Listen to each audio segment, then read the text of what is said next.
As the selected mayor. Good morning, everyone. Thank you all for being here. We don't need you representing us. Of course. Your favorite question, which is Mayor, how are you? I'm doing wonderful. Thank you. Wondering, with the governor talking about his budget tomorrow, what have your conversations been like with him? Have you made specific requests, and what are you anticipating might be in it for Chicago?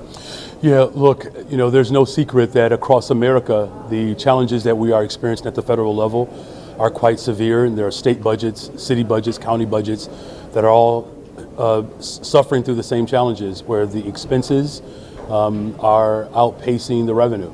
And the governor has an incredible lift to close this budget gap, like many governors and mayors across the country. But I feel pretty confident in our approach towards delivering public accommodation support. To your question, that's what our expectations are, is that the city of Chicago, which generates a great deal of economic vibrancy for the entire state of Illinois, that as it relates to our education system, particularly around special education, also bilingual education support. There's also a need for additional revenue for our transportation system. As many people know, the distribution of resources for the Chicago Transit Authority do not match our economic input, right? So we want to see more equity around there. There's going to be some conversations about the personal property replacement tax. As you know, that particular tax revenue was allowed to expire. That did have some impact on our budget. I'm having conversations with mayors across the state. The LGDF is something that I know all mayors want to see a greater share in those resources being distributed to local municipalities. So these conversations are ongoing with the Senate President, with the Speaker of the House, also with the governor's team, with many members of the General Assembly around why it's important that these necessary investments are made in the city of Chicago because of our economic prowess. It's imperative that Chicago receives its equitable distribution. Let me follow up and just ask you about your favorite question, which is the gift closet. It has been nearly 3 weeks since you told us reporters on January 29th, you can see the closet and we still haven't gotten in. Why is that still an issue that we can't have access to? Yeah, well, you do have access to it. There's a public log. We put out a video. We'll do that on a regular basis. That's unprecedented. No other administration has done that. Not the same as getting in to see it ourselves. Well, again, there's a public log that's available, and there's a video that has never been done before. And so if you want to see what's in that closet, and remember, keep in mind that these are not my gifts, right? The reason why they're in there is because I have not accepted them. So these are gifts that are received on behalf of the city of Chicago. There's a public log that people can check into. We have now put forth a video. No one in the press corps, because you all admitted, have ever even known that this room existed.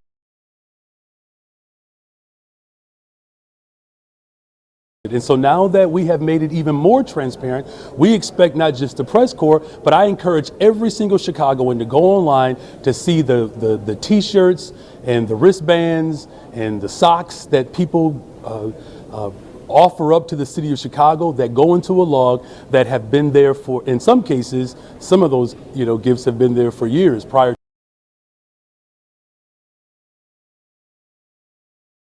to my even arriving. Mayor, with all due respect, that is not the same as reporters getting to see it, putting out a 20-second. Who has the next question, please? So, Mayor, you just released a press release about wrapping up the final school board member. You want to talk about that? Yeah, this is an exciting time for Chicago. I was elected As the selected mayor. because the people of Chicago know that they are electing a parent, a former public school teacher, and here's the important thing. People elected me As the selected mayor. because they believe that I would support an elected representative school board. And I've done that. The first mayor in the history of Chicago to commit to this. Now we have, I believe, 5 parents serving on the school board. That's unprecedented. That's record breaking. It's the most diverse school board that we've ever experienced.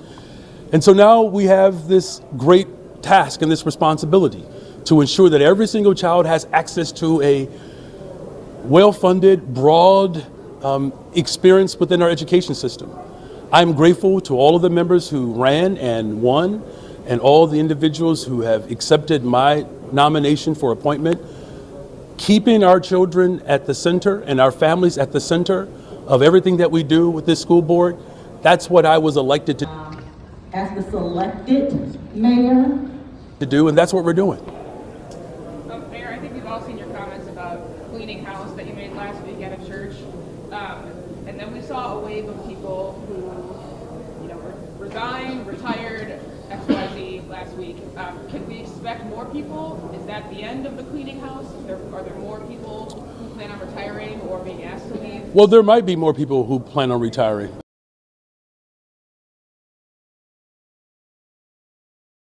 The number of people who have served this city for 30 years, if not more, we owe an incredible amount of gratitude towards them. Here's what's most important, though, is that I was elected as the selected mayor, to disrupt the status quo.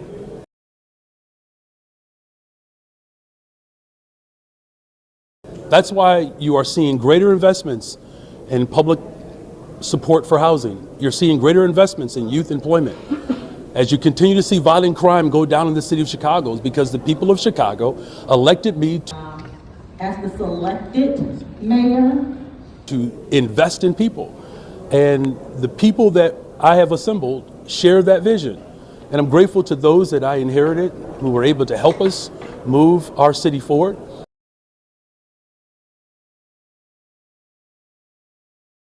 And I continue to look forward to serving alongside of many other public servants who understand that a better, stronger, safer Chicago require us to make critical investments into the neighborhoods that historically have been disinvested in.